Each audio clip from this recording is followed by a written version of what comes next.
All right. Well, today for book by book, we're talking about numbers 30 through 32. And we have this week and next week in numbers, and then we're going to be wrapping up this book. And so today we're going to look at some vows, like how to handle vows and who can keep and make vows. And we're also going to talk about the preparing for the battle against the Midianites and the battle that actually happens. And then the dividing up of the spoils from the battle. And then finally, we're going to look at some of the tribes deciding to stay on the east side of the Jordan River and how they're going to work that out. And so these vows section that we're going to look at, it's kind of interesting why this is here.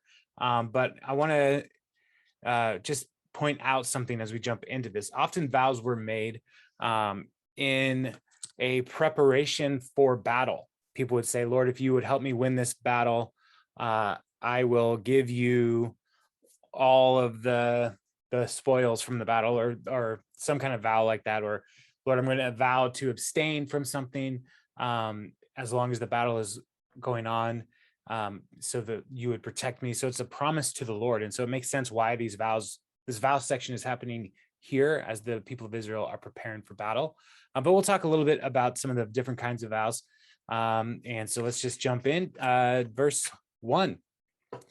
Moses said to the heads of the tribes of Israel, "This is what the Lord commands. When a man makes a vow to the Lord or takes an oath to obligate himself by a pledge, he must not break his word, but must do everything he said. When a young woman still living in her father's household makes a vow to the Lord or obligates herself by a pledge, and her father hears about her vow or pledge, but says nothing to her, then all her vows and every pledge by which she obligated herself will stand. But if her father forbids her when he hears about it, none of her vows or the pledges by which she obligated herself will stand. The Lord will release her because her father has forbidden her. If she marries after she makes a vow, or after her lips utter a rash promise by which she obligates herself, and her husband hears about it, but says nothing to her, then her vow or the pledges by which she obligated herself will stand. But if her husband forbids her when he hears about it, he nullifies the vow that obligates her or the rash promise by which she obligates herself, and the Lord will release her. Any vow or obligation taken by a widow or a divorced woman will be binding on her. If a woman living with her husband makes a vow or obligates herself by a pledge under oath, and her husband hears about it but says nothing to her and does not forbid her, then all her vows or the pledges by which she obligated herself will stand. But if her husband nullifies them when he hears about them, then none of the vows or pledges that came from her lips will stand. Her husband has nullified them, and the Lord will release her. Her husband may confirm or nullify any vow she makes or any sworn pledge to deny herself. But if her husband says nothing to her about it from day to day, then he confirms all her vows or pledges binding on her. He confirms them by saying nothing to her when he hears about them. If, however, he nullifies them sometime after he hears about them, then he must bear the consequences of her wrongdoing. These are the regulations the Lord gave Moses concerning relationships between a man and his wife, and between a father and his young daughter still living at home. All right, so vows to the Lord run in a lot of different situations, but as I said when we were getting started, oftentimes in preparation for battle, men would make some kind of promise. There's a story in the book of Judges where I believe it's pronounced Japheth. I could be wrong on this, but he makes a vow saying, Lord, if you give me this victory over my enemies, whatever the first thing that comes out of my compound, I will give to you. And his daughter actually was the first person to come and greet him. And so he's like made a vow, and it was a rash vow, but it was a vow nonetheless. And the book of Judges has a lot of examples of things that we should never do. And so this is one of those times. But shortly after the book of Judges, there's a book, First Samuel, and Hannah, who's the wife of Elkanah, and Elkanah has two wives, and the first wife is able to conceive and has children, but Hannah is not. And so one time they're up at the tabernacle, and Hannah is praying, and she makes a vow to the Lord, saying, "Lord, if you bless me with a child, I will give him back to you." And so that's a vow. And Elkanah does not negate the vow, and so her vow is binding. And so those are just a couple of examples in the Old Testament about how these vows might come about. So as the people of Israel are preparing to go and fight the Midianites, these laws are reminders to the people that if you make a vow as a man, you have to fulfill the vow. It is a binding pledge to the Lord. But where it gets a little tricky for our modern sensibilities is we have these examples of women who are not allowed to, who can make a vow, but they could have their vow nullified by either their father, if they're still living at home, or their husband. And part of this is because they are under the responsibility in their society of, if they're an unmarried woman living at home with their family, that woman, that young woman is a part of her father's household, and he is the ultimate authority of how to of the pledges to the Lord in their home. And so she has to respect him. And so if she were to make a vow and the father would be like, "No way, that's not going to happen in this house," then he could nullify it. But if she got married, then she now is under her husband's authority. And so if the husband hears about the vow, then he can nullify it. And you may think this is like overly controlling or too highly patriarchal, but this is also the era of the time that they were living in. This was not outside of the norm, where the husband would have that kind of authority over the wife, a father having that kind of authority over an unmarried daughter. And so this was not like groundbreaking or controversial for them.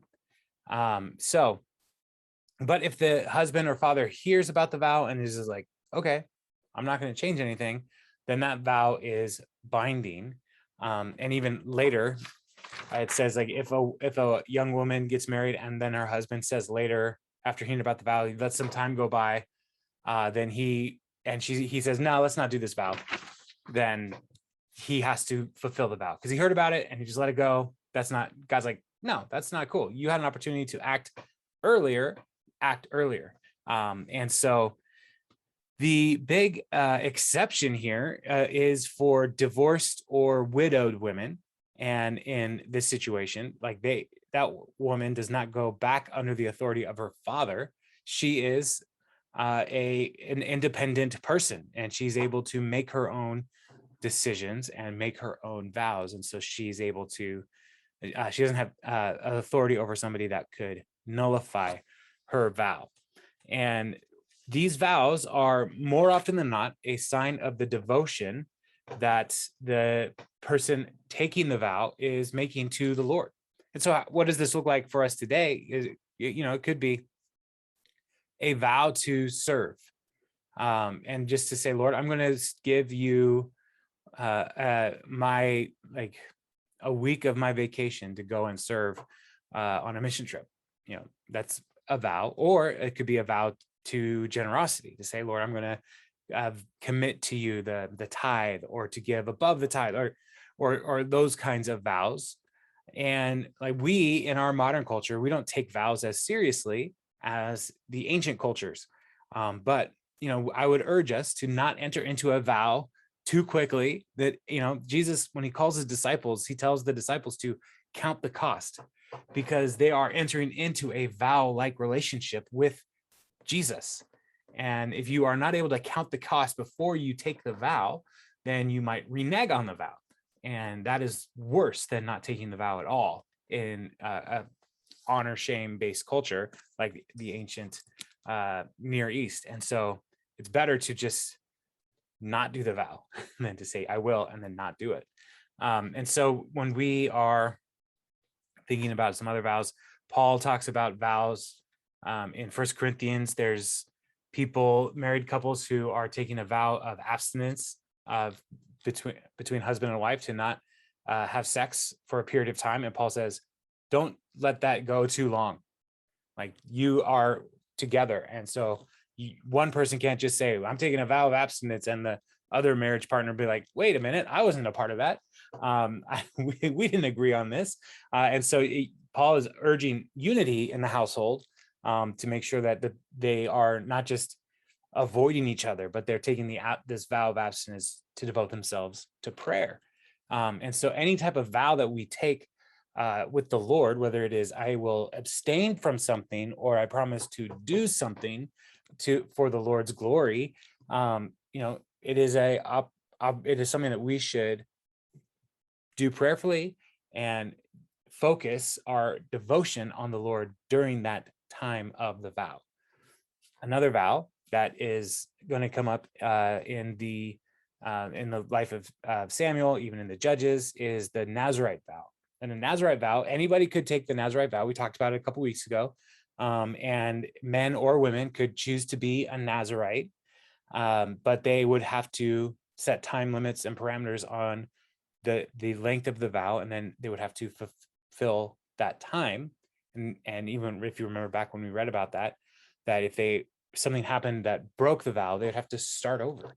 And so, this is part of the process for the people. It's like it was a regular part of their life to commit themselves to the Lord through taking vows.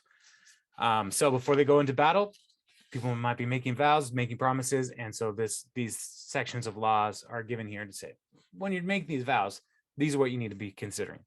So let's look at verse 31. And we're going to talk about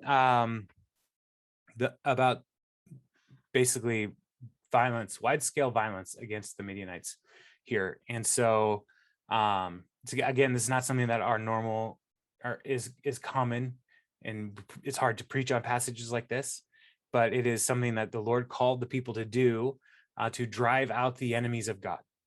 It is not something that we are called to do today, because the church is not a nation. And so that's not something that the church should be like, yeah, we need to kill people. We don't. That's not our job. So let's look at verse 31. The Lord said to Moses, take vengeance on the Midianites for the Israelites. After that, you will be gathered to your people. So right away, this is something that the Lord is saying, like, the clock is ticking, Moses. You're going to die soon. You'll be gathered to your people. So Moses said to the people, arm some of your men and go to war against the Midianites, so that they may carry out the Lord's vengeance on them. Send into battle 1,000 men from each of the tribes of Israel. So 12,000 men armed for battle, 1,000 from each tribe, were supplied from the clans of Israel.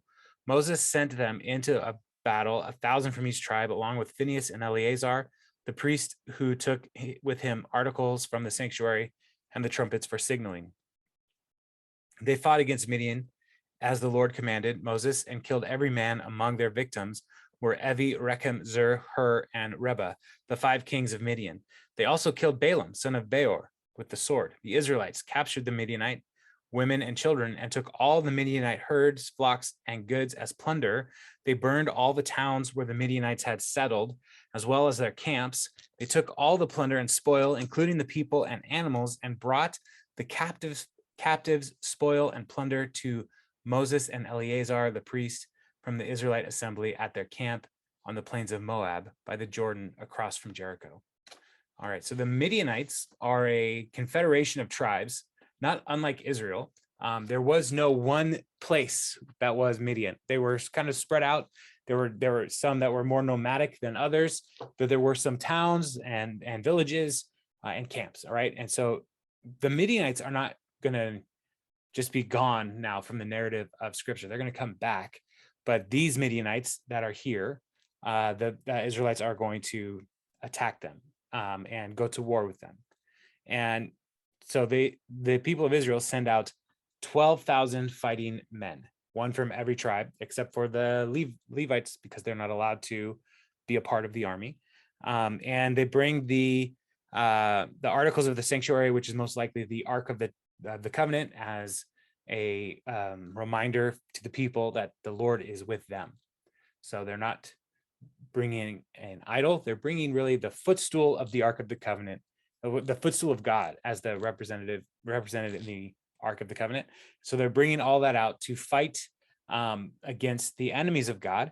And we see that they kill all the grown men, and but they do take some plunder. And taking plunder was common in the ancient world. And if they were fighting, then they would be given a portion of the plunder from the battle. That was how many soldiers were paid for thousands of years.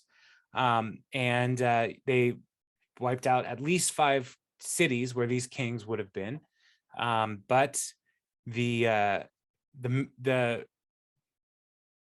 text here, the passage, is highlighting that they didn't kill everybody. They didn't kill all the women and children. And this is going to be a concern for Moses. And so that's where it comes in on verse 13. Moses, Eleazar the priest, and all the leaders of the community went to meet them outside the camp. Moses was angry with the officers of the army, the commanders of thousands and commanders of hundreds, who returned from the battle. Have you allowed all the women to live? He asked. They were the ones who followed Balaam's advice and enticed the Israelites to be unfaithful to the Lord in the Peor incident, so that a plague struck the Lord's people. Now kill all the boys and kill every woman who has slept with a man, but save yourselves every girl who has never slept with a man.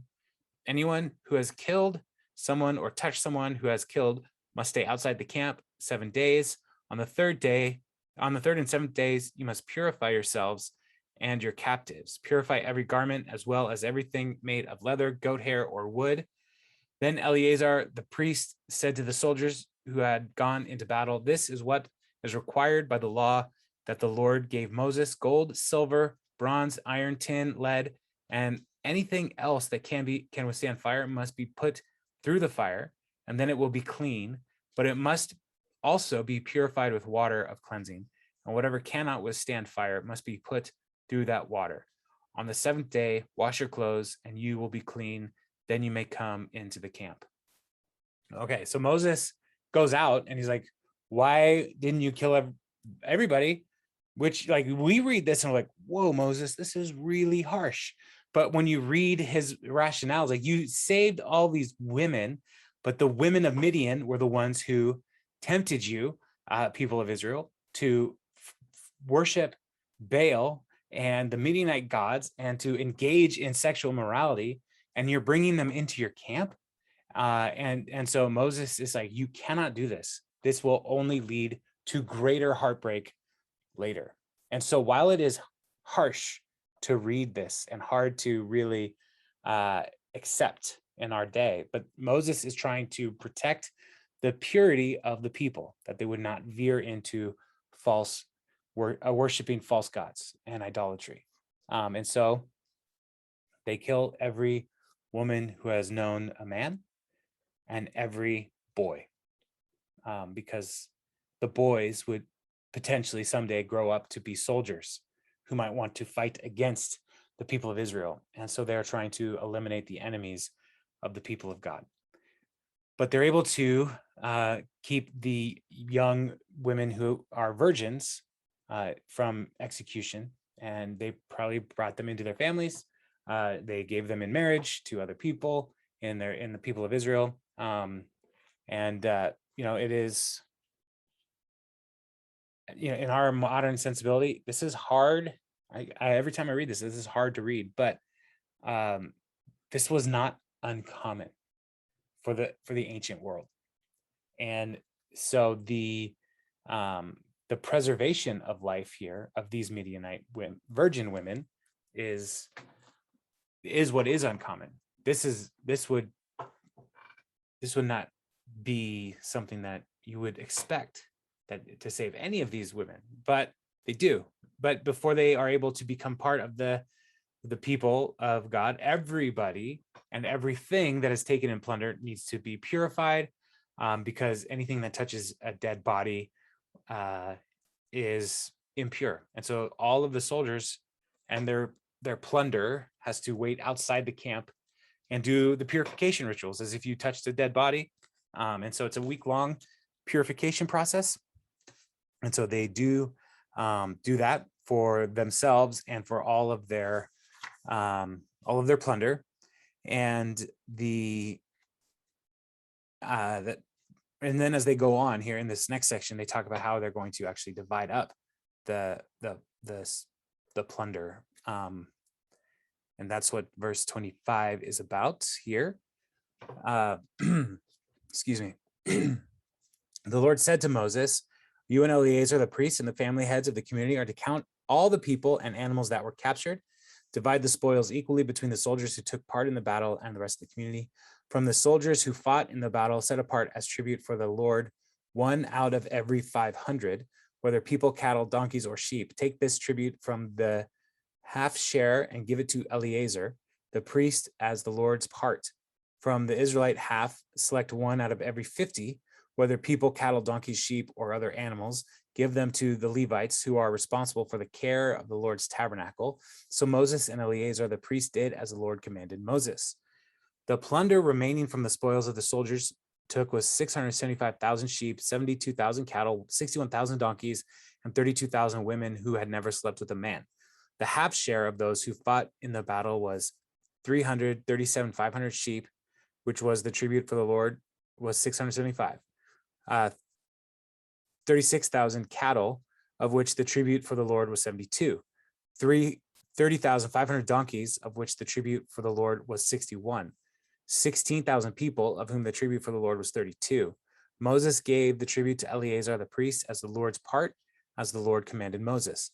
The half beginning to the Israelites, which Moses set apart for that of the fighting men, the community's half, was 337,500 sheep, 36,000 cattle, 30,500 donkeys, and 16,000 people. From the Israelites' half, Moses selected 1 out of every 50 people and animals, and the Lord commanded him and gave them to the Levites, who were responsible for the care of the Lord's tabernacle. Then the officers who were over the unit of the army, the commanders of thousands and commanders of hundreds, went to Moses and said to him, "Your servants have counted the soldiers under our command, and not one is missing." So we brought as an offering to the Lord the gold articles each of us acquired, armlets, bracelets, signet rings, earrings, and necklaces, to make atonement for ourselves before the Lord. Moses and Eleazar the priest accepted from them the gold, all the crafted articles, and Eleazar presented as a gift to the Lord, weighed 16,700 shekels. Each soldier had taken plunder for himself. Moses and Eleazar the priest accepted the gold from the commanders of thousands and commanders of hundreds and brought it to the tent of meeting as a memorial for the Israelites before the Lord. So this division of plunder is very orderly, and it's what we see here is the Eleazar, the chief priest, and his family, they receive a significant amount of sheep and cattle and donkeys and even people. And the people are these women, these virgin women who were probably brought in as to be helpers in slaves, maybe in the work around the temple, around the Levites' responsibility, but they were not going to marry these women from Midian because they're not allowed to. And so they probably had them helping with the different work of the temple and the things that the different tribes or different clans in the Levite tribe were supposed to do. Outside of the Levitical tribe, the women that were brought in, they could be married to their sons in the different tribes. We see that happening. There is a conversion process that they could go through to become Jewish. Whether or not they did that, text doesn't say. It just says they're given them. But there's a significant amount of resources that comes to the priest's family, the high priest family, and then as well as the Levites. And when we think about all of the work that is done for the tabernacle, the sacrifices, all of this different stuff, they're giving a priest, or they're sacrificing the lamb morning and evening every day. And last week we looked at the different festivals that they're supposed to be sacrificing for. And the people are supposed to bring these, but the Levites also had some animals that they are able now to offer as part of the work of the ongoing work of the tabernacle. Because there's some sacrifices that the Levites and the priests had to do without the aid of the people. And so here we have one of the ways that just kind of jumpstarts the process for them. But then what's really fascinating here is they divide up all the spoil with all the people, but then they also come to the decision to count for casualties, and they realize they didn't lose anybody. All the men who went out to battle came home, which it doesn't happen in war. That never happens. And so this is one more sign of the Lord's provision. And so then it's like they say, like, we counted and now we want to make an offering to purify ourselves, to make atonement for ourselves before the Lord. That's what verse 50 says. Now, what is that about? Well, they counted the army, and that's a census. And anytime they're supposed to do a census, they need to make atonement for counting themselves. And so the leaders of the army are saying, like, we did a census, we're going to make atonement, buy ourselves back essentially from the Lord, because he provided life for us in this military endeavor. And so they give above and beyond what is necessary for their atonement. And so it is I didn't get that. Sorry, my watch is talking to me. What we look at as the amount of gold that they eventually give as a atonement offering here, it's about 600 pounds of gold. And so all of the different jewelry that they captured in their this war, they had 600 pounds that they gave to the Lord for the work of the tabernacle. And that could have been maintaining different elements that would have been gold and needed to be refurbished over the last 40 years. I don't know what they did with the gold at this point, but now the tabernacle had a lot of gold as well. And so as we look at passages like this, there's this kind of warfare in the Bible, and it's not comfortable. It's not easy to process, like, why would God want this? But the Midianites were the enemies of God's people. And even as we look at the coming weeks, when we are going to look at Joshua going into and the conquest of the land of Canaan, there is a impurity in the land of false worship, of idolatry, of pagan practices that the Lord wants to drive out. And the 400 years of occupation in Egypt, this impurity has grown and grown and grown. And for the people's sake, God is saying, like, I need you to eliminate them so that they will not be a problem for you later. And they are a nation that is just getting started, and they need to secure their territory. But again, the nation of Israel is not the church. And so for followers of Jesus, like, there's a difference here between nation building and Jesus's call to love your neighbors as you love yourself, right? We are not going to go out as a church and go to war with anybody. And so the individual follower of Jesus and the local church needs to learn and focus in not on, like, oh, we better take land from the Buddhist temple down the road. That's not our responsibility. Our responsibility now, love our neighbor as we love ourselves. And so there's a tension that I want to acknowledge as we read these Old Testament passages, and we're like, oof, this is not great. This does not sit well. I get it. But there is a distinction between our life now and the nation of Israel going into the land. And that distinction is okay to hold on to. So, all right, let's look at chapter 32.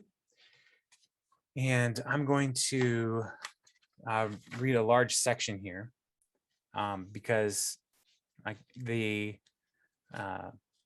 people have been driving folks out of the eastern territories of the Jordan River. And so tribes of Reuben, Gad, and half tribe of Manasseh are going to be like, this is pretty good right here. So what are we going to do? So chapter 32, verse 1. The Reubenites and Gadites, who had very large herds and flocks, saw that the lands of Jazer and Gilead were suitable for livestock. So they came to Moses and Eleazar the priest and to the leaders of the community and said, Ataroth, Dibon, Jazer, Nimrah, Heshbon, Elealeh, Sebem, Nebo, and Beon, the land the Lord subdued before the people of Israel, are suitable for livestock, and your servants have livestock. If we have found favor in your eyes, they said, let this land be given to your servants as our possession. Do not make us cross the Jordan. Moses said to the Gadites and Reubenites, should your fellow Israelites go to war while you sit here? Why do you discourage the Israelites from crossing over into the land the Lord has given them? This is what your fathers did when I sent them from Kadesh Barnea to look over the land. After they went up to the valley of Eshcol and viewed the land, they discouraged the Israelites from entering the land the Lord had given them.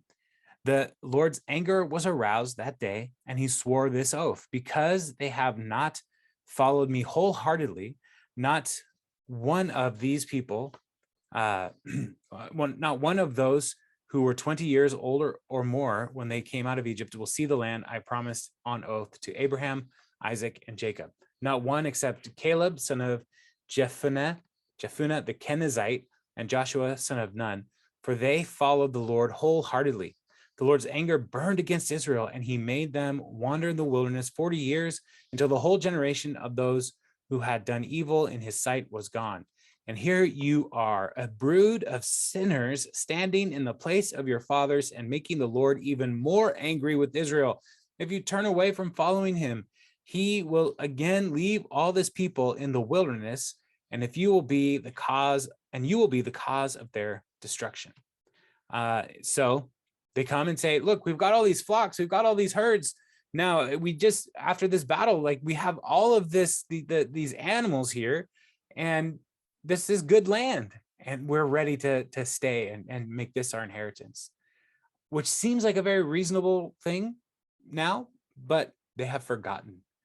It seems that they have forgotten what the Lord had done and why they have been wandering for the past 40 years.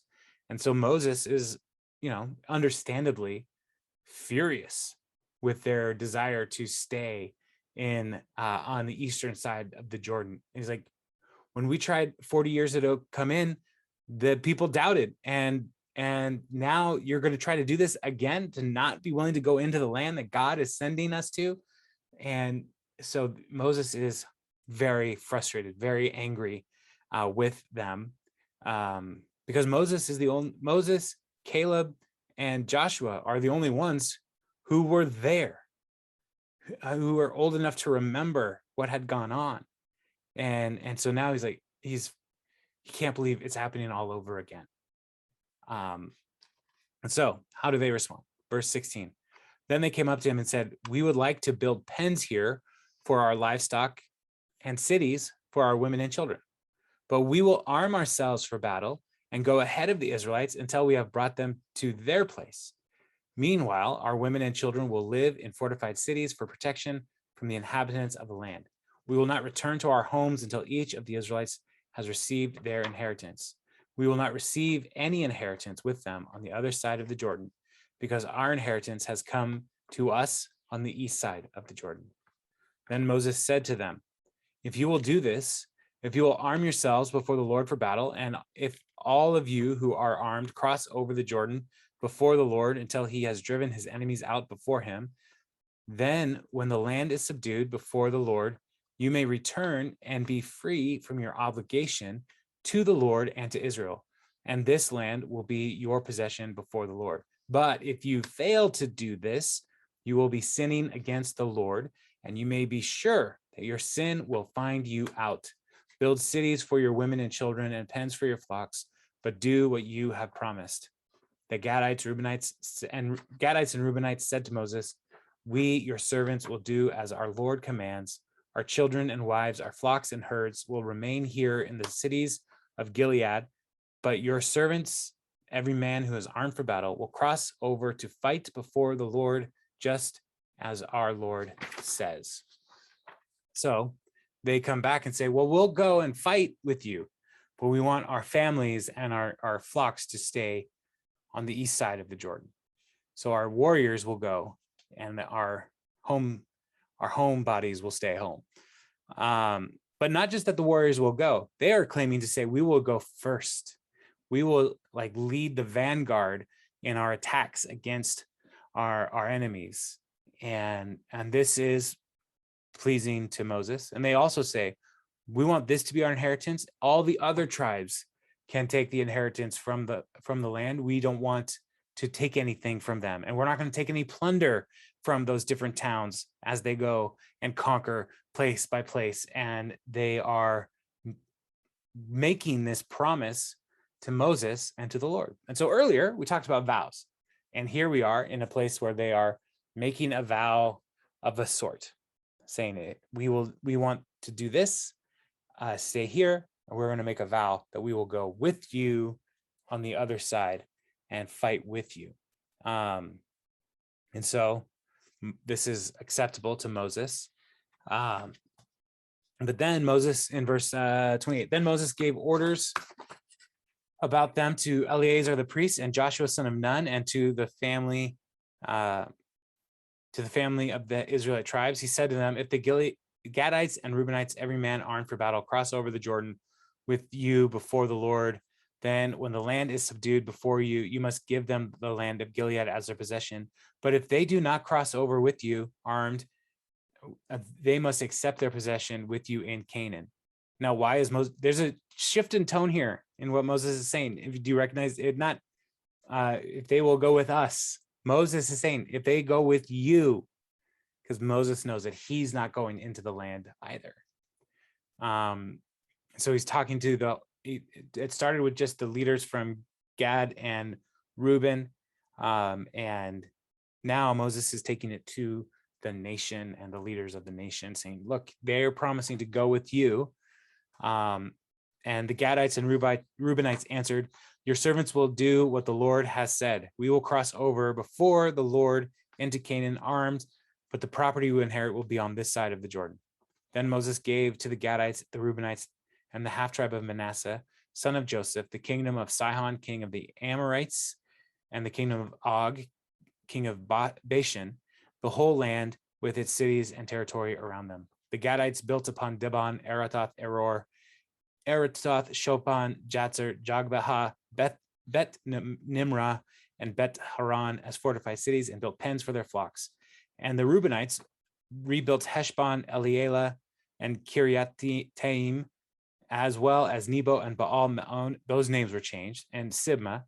They gave names to the cities they rebuilt. The descendants of Machir, son of Manasseh, went to Gilead, captured it, and drove out the Amorites who were there. So Moses gave Gilead to the Machirites, the descendants of Manasseh, and they settled there. Jair, the descendant of Manasseh, captured their settlements and called them Havoth Jair. And Nobah captured Kenat and its surrounding settlements and called it Nobah after himself.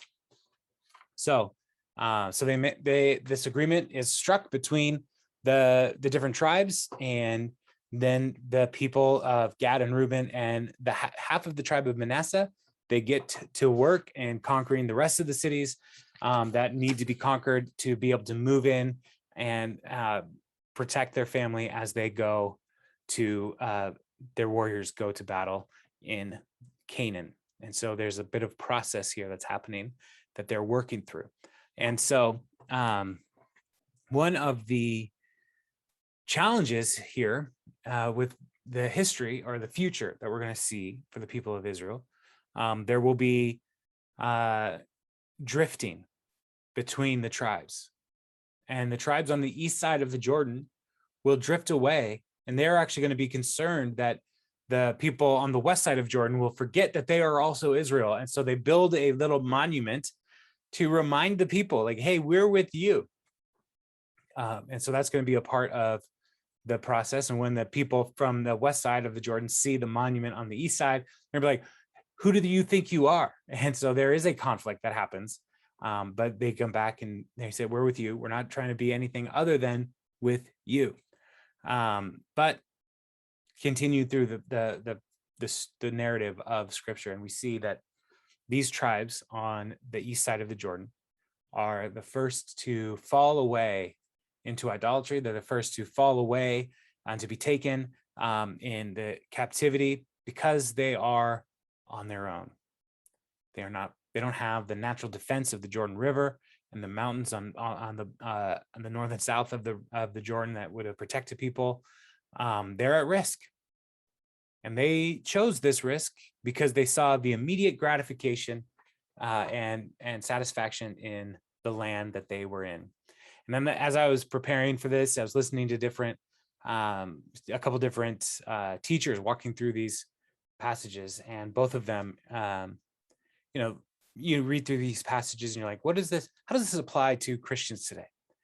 And one of the things is, like, people would rather have the quick thing now than the hard thing they have to work for.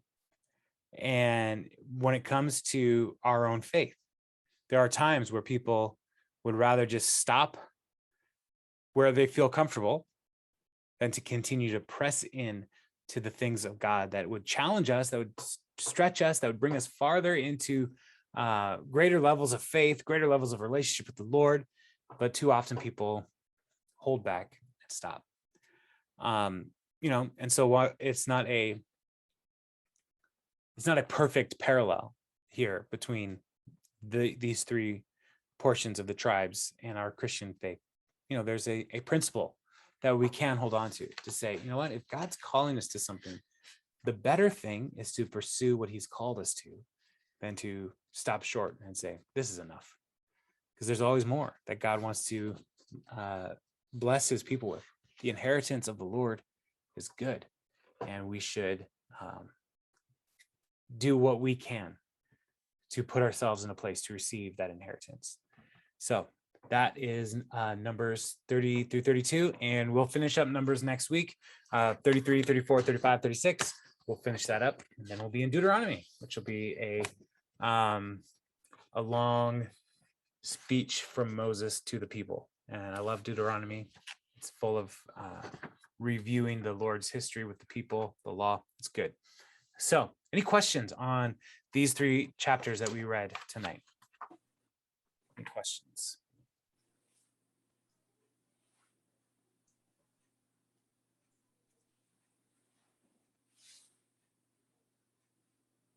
No questions? All right. Well, y'all, I'm glad you were able to join us. When we were getting started, it was just me and Jeff, and it was one of those things where it's like, all right, Jeff, you're going to hear me talk about numbers. It's going to be fun. So I'm glad a few other folks were able to jump in. And so, yeah, but if there aren't any questions, then I got ready one. to. Okay. Oh, well, a few of them, but these cities that they talk about, are they still there? Are they named the same?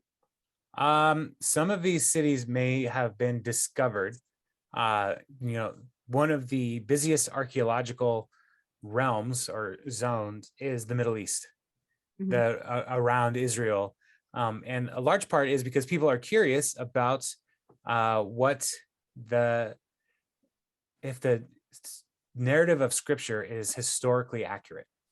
So people are looking for these places, and some of them have been found, but they're not like most of these have been like burned down through conquest or at different points throughout history. And so what they find is usually the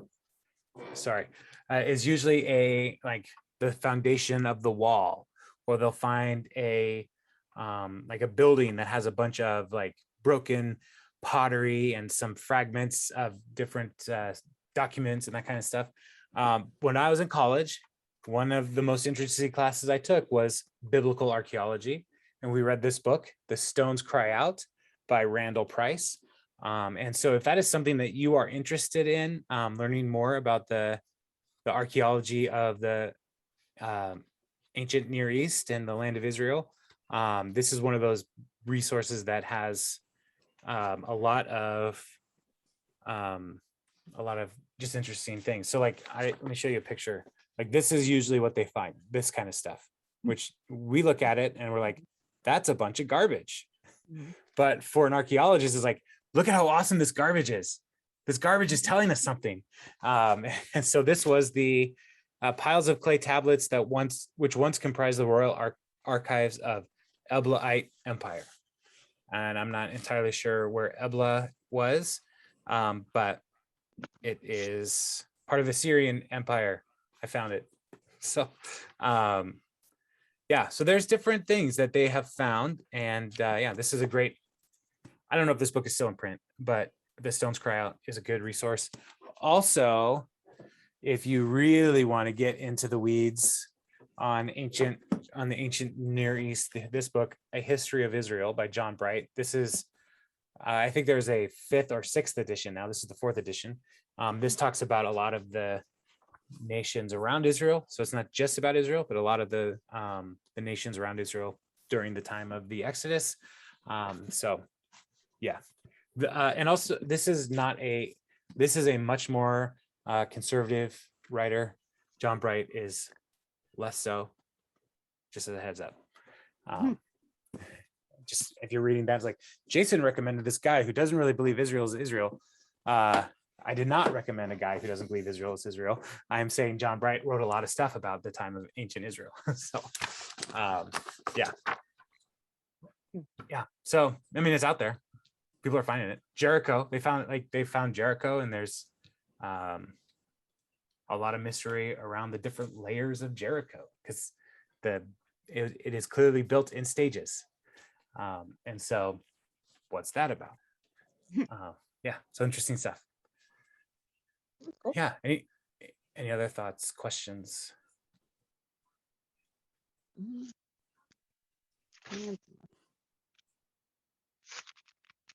Look at my notes.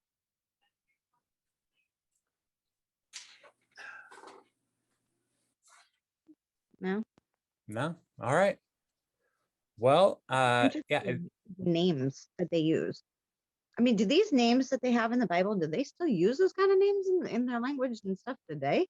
In Hebrew? Yeah. Yeah. Yeah. I mean, their names they sound weird to us because we don't speak Hebrew, but they are still, all these names have a meaning. And so I can't say off the top of my head what all these different names mean, but they're tied to some kind of thing. And so they're not uncommon names. But like even in this last section, there's some names that are of these cities that are, it says in verse 38, these names were changed because those names of those two towns, Nebo and Baal Me'on, they were tied to idols, false gods. And so the people of Israel went in and said, we're not going to call this city that anymore. We're going to give it a new name because we don't want to be associated with these different idols. But yeah, these kinds of names are still around in Middle East. But a lot of the names in the place names have changed a lot over the different years because so many different empires have walked over that land. So there's going to be Canaanite names, Hebrew names, Greek names, Arabic names, all kinds of different things. So yeah, it's not an easy path to be able to say, well, that is definitely that town, because it's changed names many times throughout history. So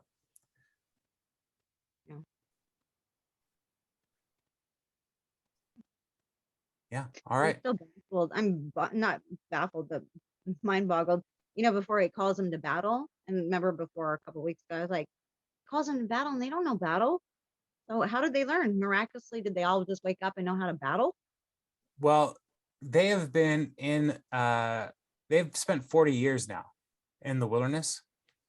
And so they have probably developed a military by this point.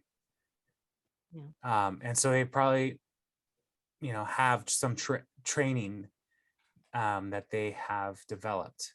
So, but the miracle is in this particular passage is 12,000 men went out and 12,000 men came home. Mhm. So clearly the Lord is with them and is protecting them. But it is definitely unusual to have that effect ever.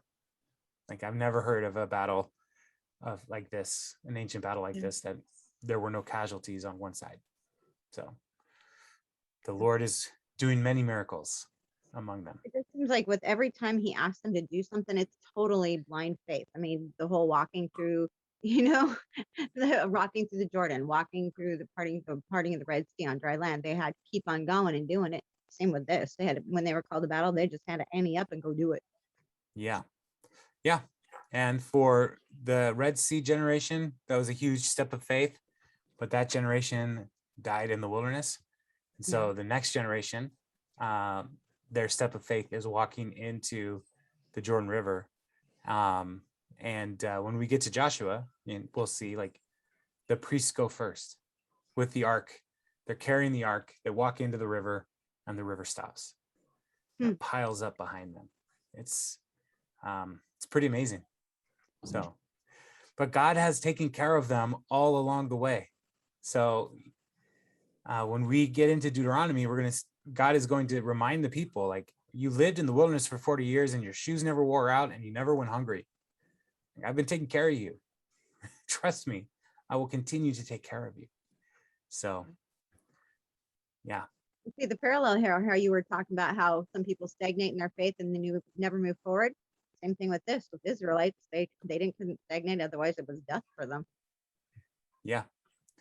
Yeah. Well, they had to keep doing the next right thing that the Lord was calling them to do.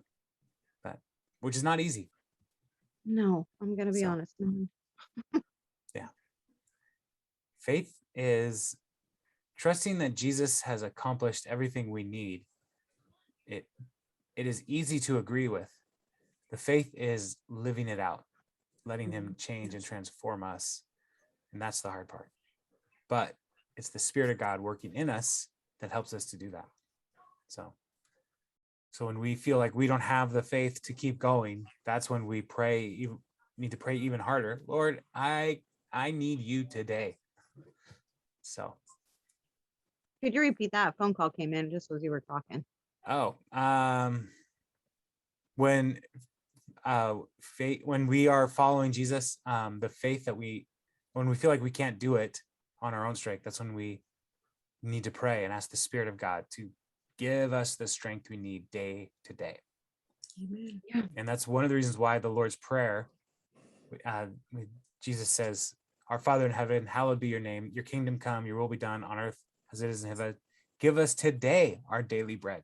It's a reminder all the way back to the time in the wilderness where the Lord provided daily bread for them. It's like, I need that still.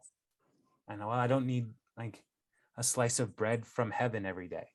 I need that strength, that supply, the sustenance of the Spirit every day. So, yeah. Such parallel. Yep. All right. Well, everyone, thank you for jumping in, and we'll be back next week. We're almost done with Numbers, which when you look at the title, it's like, man, that's going to be a boring book. It was not.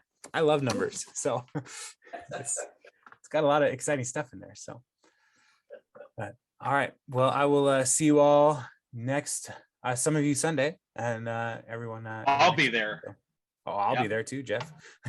I'll be walking around the campus with Pastor Byron praying for the services. Perfect. Wonderful. Thank you. Right. We'll be gone, Jason. We're going to be gone for a week. Okay. We will miss you. I am Seemed going to like you, my family to bring That's me right. there for the first time. yeah, Alright. Okay. we just Well, need, y'all, oh, go ahead. I was Oh, just gonna yeah, say, sorry. y'all have a good night. So, We will, okay. we will. Thank you.